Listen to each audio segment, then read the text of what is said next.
Hey, good morning, Pastor Steve here. Over in Mark 9:38, we find it says, John talking to Jesus and says, Master, we saw one casting out devils in your name, and he doesn't follow us. And we forbade him because he didn't follow us. And Jesus said, don't forbid him. There is no man which shall do a miracle in my name that can lightly speak evil of me. For he that is not against us is on our part. We're the same team. We have the same captain, right? Our way is not the only way. My methodology is not the only methodology. Probably some are saying, thank God for that. I'm blessed to see a great unity of service happening, especially among the Christian motorcycle ministries. People, by and large, coming together based on a common love for Jesus and not divided by a back patch or set of rules.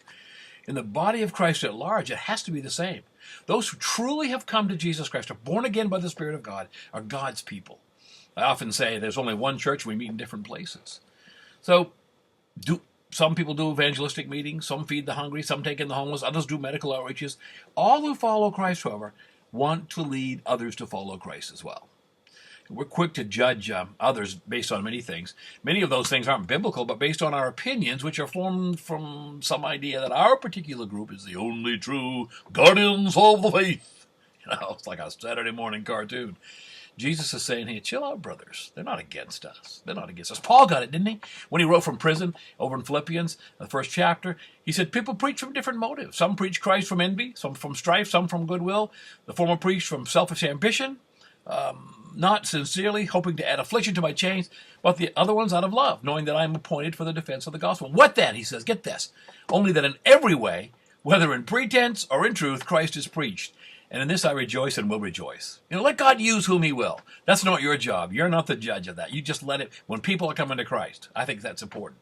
I remember when I was a youth leader in a town nearby a number of years ago, and there was going to be a grunge concert at a Boys and Girls Club a town miles away. And some of my teens wanted to go because they like that kind of, almost said music. I guess it was.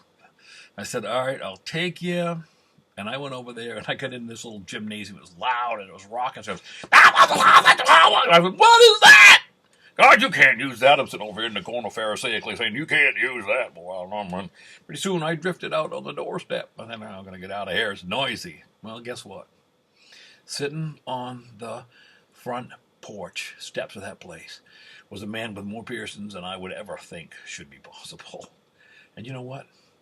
He was talking to a street kid and leading him to a saving knowledge of Jesus Christ. God said, look at man, don't worry, it's not your methodology, and I don't want to make you listen to that stuff, but I can use whoever I will. You ponder that. I'm going to get letters, aren't I, Pastor Steve?